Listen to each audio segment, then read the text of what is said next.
कीचड़ से ही कमल का जन्म होता है। कीचड़ तो कीचड़ है, कमल तो कमल है। कमल का कितना मूल्य है। उसी प्रकार यह मानव जीवन तो कीचड़ से ही निकलता है, लेकिन मानव जीवन के कितना मूल्यांकन है, कितना मूल्य है। संसार में सबसे ज्यादा कीमती वस्तु है हीरा, और हीरा से भी बढ़कर यह मानव जीवन है। मानव जीवन पाकर के यदि हम अपने आप को नहीं पहचाने, यदि हम अपने आप को नहीं जाने कि मैं कौन हूं, मैं क्यों आया हूं, मुझे क्या करना चाहिए, क्या नहीं करना चाहिए, इतने प्रश्न पर यदि हम विचार करने लगते हैं तो जरूर है कि हमारा आत्मिक विकास होगा, भौतिक और आध्यात्मिक दोनों उन्नति होंगे। सदगुरु कबीर साहब जी रास्ते से जा रहे थे, एक दुखद घटना को देखते हैं। एक किरण नाम की लड़की थी, समय से उसका शादी हो गया, समय समय से 2 बच्चे हो गए। कुछ दिन बाद कहते हैं, देखो पतिदेव, मुझे नहरा जाने की इच्छा हो रहा है। पति ने कहा, अभी भादो है, कादो है, समय खराब है, मौसम गड़बड़ है, पानी का मौसम है,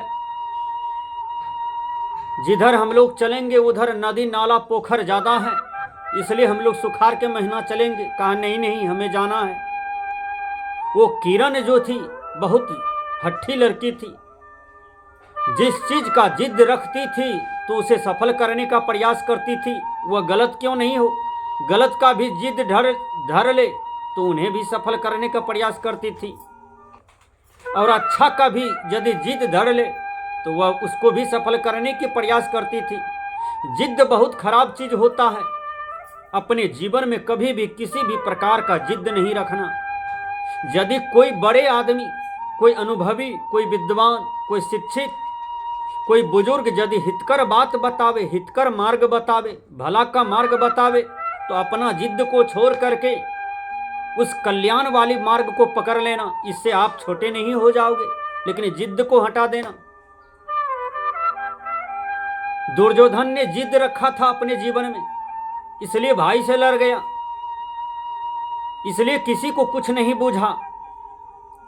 कंस ने अपने जीवन में जिद कर लिया, हठ धर लिया, इसलिए जिद और हठ दोनों खराब होते हैं। ये मनुष्य का सबसे बड़ा दुर्गुण है, जिद रखना, हठ रखना। ये मनुष्य का अपना अहंकार रूपी कमजोरी है। तो किरण जो थी समय समय से 2 बच्चा दी और हठ धर ली, मुझे नहरा जाना है तो जाना है, कौन रोक सकता है। और अच्छी निगाह से ससुराल वाले को भी नहीं देखती थी, किसी को प्रसन्न नहीं कर पाए। अच्छा खास व्यवहार सास ससुर के साथ भी नहीं, पति के साथ भी नहीं, केवल अपने बच्चे को दुलार प्यार करते थे। इसे तो परम स्वार्थी कहते हैं, जो केवल अपने लिए जिए और दूसरों को कुछ भी न दें, न दुलार, न प्यार, न अच्छा, न पुण्य कीर्ति, समाज में परिवार में कुछ भी नहीं। ऐसे ही आदमी को किसी विद्वान ने कहा, आदमी मर जाते हैं तो कोई मर जाते हैं सदा सदा के लिए, अब कोई मर जाते हैं तो मर करके भी जिंदा रहते हैं, उसी को अमरता कहते हैं। अमर होना चाहिए हर आदमी को, कुछ न कुछ संदेश, कुछ न कुछ छाप छोड़ करके दुनिया से जाना चाहिए, वह छाप सही हो। तो किरण बहुत हट्ठी स्वभाव की थी, वो जिद धर ली, हठ धर ली कि मुझे जाना है नहरा तो जाना है। पति चले गए हल चलाने के लिए, इधर दोनों बच्चा को ली और चल दी नहरा। बच्चा भूख से तड़प रहे थे, 2 घंटा में हल चला करके उनके पति आए और देखा घर में पत्नी नहीं। माँ से पूछता है, माँ बोली कि वो तो निकल गए नहरा। लड़का बैल को जोड़े, पेंठी रखे, हल रखे और चल दिए पत्नी की खोज में। पैदल ही चले, लेकिन तेजी से चले। पत्नी को जाकर के कुछ दूर में पकड़ लिए और कहा, अब क्या करें?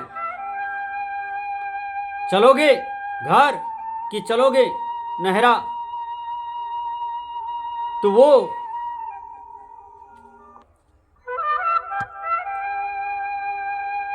कहती है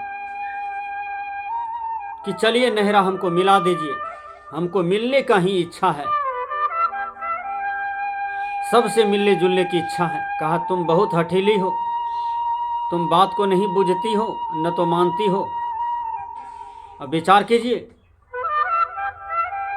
चलो। दोनों बच्चा भूख से रो रहे थे। उसका पिताजी ने क्या किया, जंगल लकड़ी लाने चला गया। और लकड़ी कहां से लाता? वृक्ष पर चढ़ना पड़ा। जिस वृक्ष पर चढ़ा वहां काला सर्प था। काला सर्प ने उसको पैर में डस लिया, वो वहीं मर गया। पत्नी सोची, अब तक जंगल से लकड़ी लेके नहीं आ रहे हैं, कारण क्या है? बच्चे रो रहे हैं। अपना गर्भवती थी और गर्भवती अवस्था में ही वो नहरा चल दी थी। पति की आशा देखते देखते किरण, तब तक में आंधी बिहार आती है और उसे अचानक दर्द हुआ पेट में, एक बच्चा को जन्म दे दी। अब ये दोनों बच्चा रो रहे हैं, उधर पति मरे हुए हैं। पति को ढूंढ करके निकाला, किसी तरह से दफनाया और छोटा बच्चा को लिया और आगे चल दी। दुख का सीढ़ी नहीं रहा, इतना दुख बढ़ गया। आगे नदी था, छोटा बच्चा को गोद में लेकर के टपा रही थी। दोनों बच्चा को इस पार छोड़ दिया। कहा, इसको रख के आते हैं तब दोनों को ले जाएंगे। जब बीच नहर में गया, बीच नदी में गया, पानी का तेज बहुत था, बहुत काफी था, गल्ला भर पानी था। जैसे आधे नदी में गई तो इधर बाघ आ गया जंगल से और दोनों बच्चा को धर दबोचा। ये दोनों बच्चा को बचाने की मोह में उस बच्चा को पानी में ही फेंक करके इस दोनों बच्चा को बचाने के लिए दौड़ी। वह बच्चा भी पानी के रेत में बह गया, बच गई अकेला। पति भी मर गए, बच्चे भी चले गए। जब आदमी के जीवन में संकट आता है, आफतें आता है, तो ऐसा ऐसा पहाड़ जैसा आफतें आता है कि कोई उस समय देखने वाला नहीं होता है।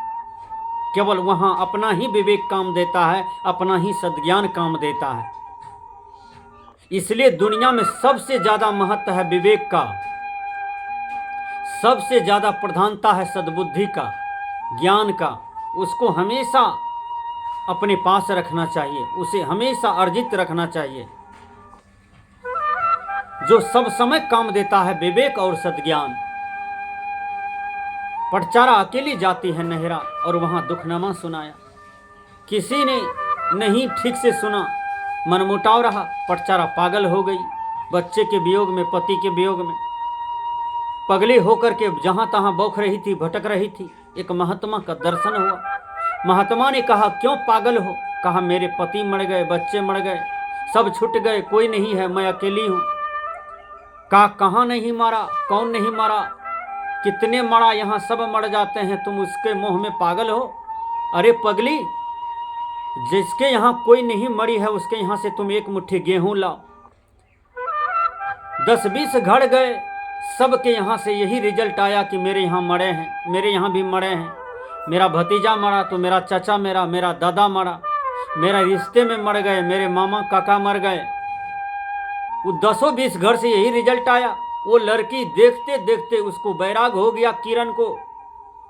और किरण सोचती है कि सबके यहाँ तो देखते हैं मरे हुए हैं, तो 3-4 इधर से भी मेरे तरफ से भी चला गया तो कौन सी दिक्कत है। वह ठेस लगते लगते किरण को बैराग हो गया और किरण संभल गई, सुधर गई और उसी गुरु के चरणों में आए, गिर गई। कहते हैं, बाबा आपने मेरे जीवन को जगा दिया, मेरे पागलपन को ठीक कर दिया। ये संसार में लोग जो पागल होते हैं विषयों की आसक्ति में, भ्रम में, मोह में, इसलिए बाबा आपने मेरे मोह को दूर कर दिया, मुझे बैराग हो गया। बाबा मैं आपका भक्तिन बन गई, मैं परमात्मा भगवान देवी देवता गुरुदेव सदगुरु का भक्त बन गई बाबा। इसलिए बाबा आप मेरे सदगुरु हैं और मुझे आत्मज्ञान लखा करके मेरे जीवन का कल्याण कर दीजिए। संत तो कल्याणकारी होते ही हैं और अपने चरणों में लगा लिए और उनके जीवन को कल्याण कर दिए।